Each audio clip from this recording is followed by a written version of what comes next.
In the spring of 1955, Paris was still learning how to dream again. The war was behind it, but the city carried the memory in its streets, in its factories, in the way people looked at progress with both hunger and caution. And then, at the Paris Motor Show, Citroën unveiled something that seemed to have arrived from the future before the rest of the world had finished packing for the present. Crowds gathered around it not just to admire a new automobile, but to witness a kind of declaration. The car was called the DS, and even the letters sounded less like a model name than a promise. Those who stood before it that day saw what made it so extraordinary. Its body was smooth and low, with lines that seemed to flow rather than be stamped. The headlights looked as if they belonged on a machine designed for moonlight, not asphalt. Inside, the cabin felt unlike the hard, mechanical world drivers knew. And beneath it all was the invention that would become legend: hydropneumatic suspension, a system that let the car seem to float over roads that had no right to be called smooth. It was not just comfortable. It was almost unsettling, as if the car had broken a contract with gravity. People leaned in closer, curious and a little stunned. Some smiled. Some laughed in disbelief. Others simply stood silent, as though they had just seen the outline of the next century. One engineer later described the reaction with quiet pride. "We were not trying to copy the world. We were trying to change what people expected from it." That sentence captured Citroën's genius better than any brochure ever could. But every story of brilliance carries its shadow. The DS was not merely a beautiful object. It was a complicated one, expensive to build and difficult to perfect. And for Citroën, the very qualities that made the car unforgettable would also make it dangerously demanding. How does a company survive when its greatest triumph is also its most expensive obsession? To understand that, we have to step back and follow the path that led Citroën to this moment, where ambition, pride, and engineering brilliance met the real world of money, risk, and survival. By the early 1950s, Citroën had become a company that seemed to live one step ahead of common sense. Inside its design offices in Paris, the DS project was not treated like another model renewal. It was treated like a leap across decades. Engineers, stylists, and test drivers worked in a kind of quiet tension, where every part had to serve a future that did not yet exist. One can almost imagine the mood in those rooms. Coffee cooling on desks, technical drawings spread out under heavy lamps, and a simple question hanging in the air, repeated in different forms by different people. Can we really build this? The answer, from Citroën's point of view, was yes. And that yes came with a price. The hydropneumatic suspension alone was unlike anything most drivers had ever experienced. Instead of the harsh, familiar language of springs and leaf shocks, the DS promised a ride that floated, adjusted, and seemed to think for itself. Then came the steering, the brakes, the headlights that turned with the wheels. Each innovation solved a problem, but each also added complexity. In the workshop, that complexity had a face. It was the mechanic with oil on his hands, staring at a system that demanded more knowledge, more precision, and more patience than the average garage could offer. There is a lesson hidden inside that brilliance.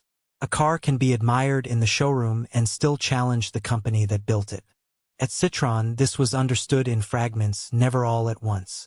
One executive might praise the DS as proof that the brand led the world.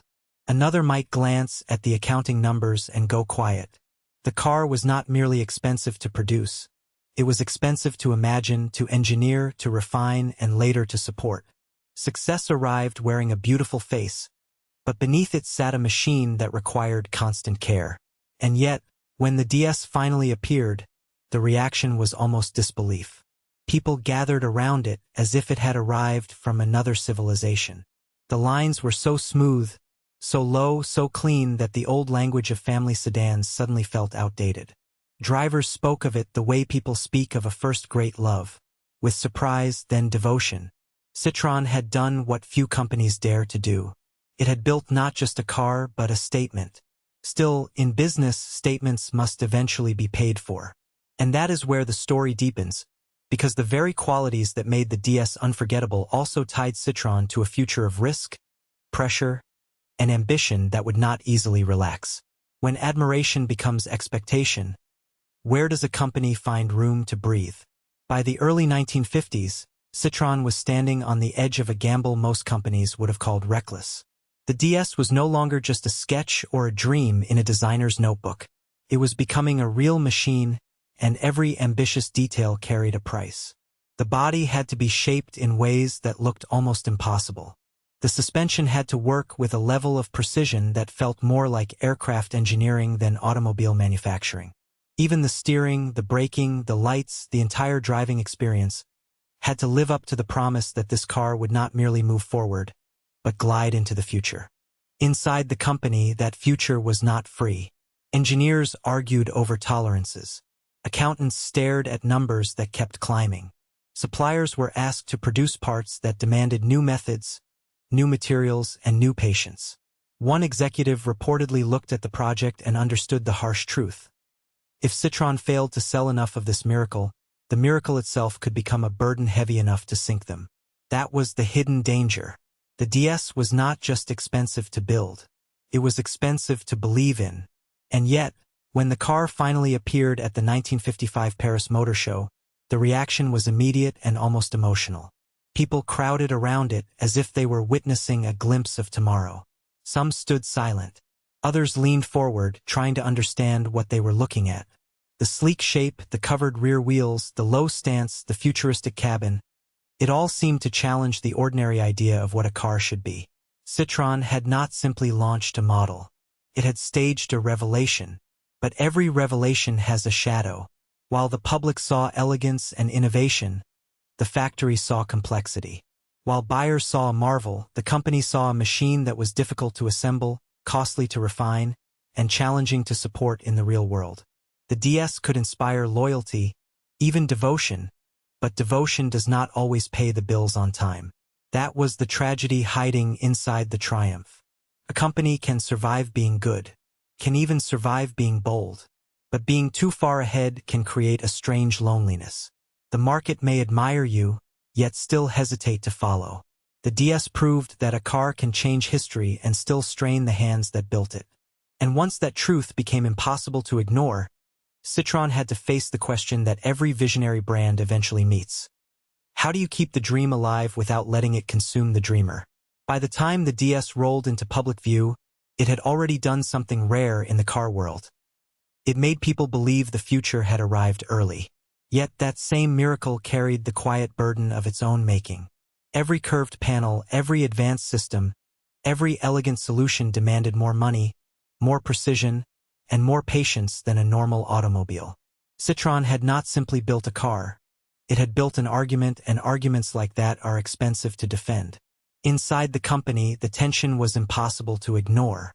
Engineers admired what they had achieved, while accountants stared at the numbers and saw danger. In one meeting, the logic was simple and painful. We cannot keep paying for brilliance as if it were standard equipment. But brilliance was exactly what the DS had promised the world. That was the trap. The public wanted innovation, but the market still expected reliability, affordability, and scale.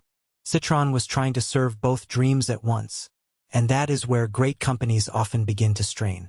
On the road, the story remained beautiful. A family driving across France could feel the car rise, settle, and glide over broken pavement, as if the surface beneath them had been redesigned.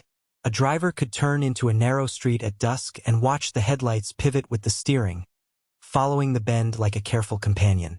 These details were not gimmicks. They were proof that design could be deeply human. And yet, in the background, each of those details added another layer of complexity to a business that needed breathing room.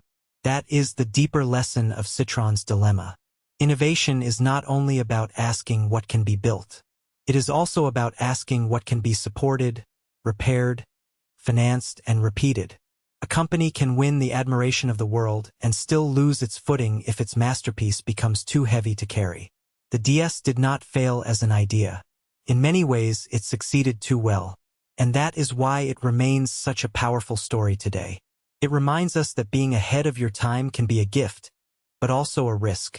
Sometimes the market is not ready for genius, and sometimes genius arrives with a bill attached. Citroën paid that bill in full, leaving behind a legacy both dazzling and sobering.